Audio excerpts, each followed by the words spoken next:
Moi j'habite à Senon et il n'y a pas très longtemps j'ai découvert un sentier balisé et vraiment c'est génial, ça t'emmène directement dans la forêt, etc. Donc super pratique et super dépaysant. C'est vrai que ça m'intéresserait de pouvoir connaître des sentiers en pleine nature comme ça, juste à 2 pas de chez moi, autour de Bordeaux. Donc ouais, pourquoi pas, ça pourrait être intéressant.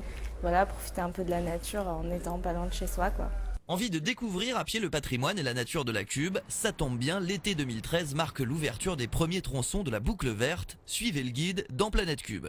C'est un projet qui a démarré en 2006-2007 et l'objectif c'était de relier l'ensemble des espaces naturels, des parcs et de tous ces espaces que finalement l'habitant connaît assez peu, de les relier par un chemin piéton qui serait l'objet de balades, de randonnées. Pendant ces 6 années, la communauté urbaine de Bordeaux et donc le service de la direction de la nature a développé le cheminement. Donc on a cherché à relier tous ces grands espaces, ce qui n'a pas toujours été une mince affaire. Et donc aujourd'hui c'est un cheminement qui fait 140 km et traverse 20 communes de la Cube. Un patrimoine naturel qui n'aura bientôt plus de secrets pour tous les promeneurs qui vont emprunter cette boucle verte. Le territoire de la Cube est composé de 50% d'espaces naturels, mais ça ne veut pas dire qu'on se focalise uniquement sur ces espaces-là, parce qu'effectivement on a une politique à la fois de préservation des grands espaces naturels, mais on a également besoin de réintroduire la nature en ville, de la faire connaître au grand public. Donc voilà, c'est un petit peu tout le panel des actions de la Cube en cette matière. Sur le territoire de la Cube, il y a des secteurs qui sont méconnus, puisqu'en fait ce sont des terrains privés, donc ces secteurs-là sont difficiles d'accès pour le grand public. La Cube a souhaité mettre en place un itinéraire qui permet justement de relier entre eux des grands parcs et des grands espaces naturels pour donner à voir ces espaces méconnus et les faire connaître du grand public.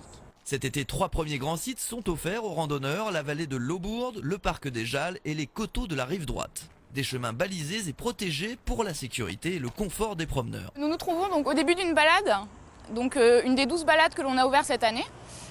Donc ici c'est une balade qui commence à Senon, au niveau du parc du Rocher de Palmer.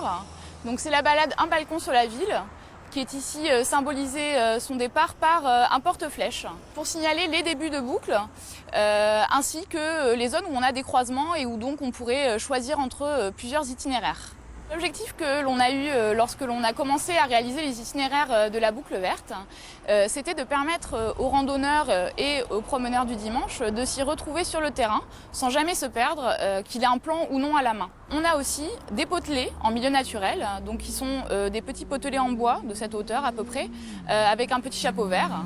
On va pouvoir trouver des petites plaquettes sur les panneaux de signalisation ou sur les lampadaires, où on a des petits randonneurs qui marchent et donc qui nous permettent de nous retrouver sur notre chemin. Effectivement, il y a des endroits où on peut un petit peu se perdre, donc entre deux parcs, lorsqu'on a réalisé les cheminements, les relier entre eux n'était pas forcément facile, donc il a fallu trouver des petits chemins pour y arriver. On a prévu différents moyens.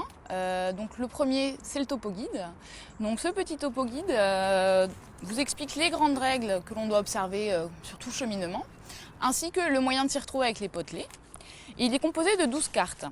Donc en effet on a divisé la boucle verte en 12 balades, donc qui sont des balades que l'on peut faire en 1h30 à 2h30.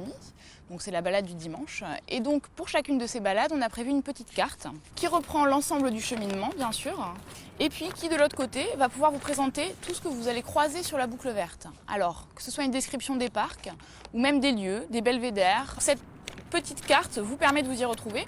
On peut la prendre, juste cette petite carte, pour aller se promener, ça suffit largement. On va mettre en ligne sur le site internet de la Cube, dans la rubrique Nature Cadre de Vie, l'ensemble de ces plans.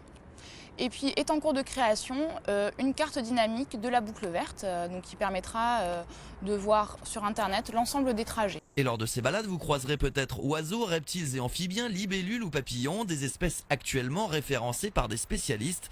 Objectif, réalisé d'ici mars 2015, un atlas de la biodiversité sur la Cube. Nous avons mis en place une partie participative qui va permettre aux habitants d'inventorier des espèces aussi bien dans leur jardin que dans les parcs qu'ils traversent. Cette année, on a proposé des espèces plutôt simples. Donc on va trouver les hirondelles de fenêtre, le lézard des murailles, le hérisson et aussi une espèce un peu moins connue, la huppe fascie. La personne qui voit une de ces espèces alors, donc dans son jardin ou dans un parc, va pouvoir aller déposer ses données sur un site qui s'appelle Faune Aquitaine. C'est des données qui ne sont pas perdues, on les utilise vraiment dans le cadre de l'Atlas.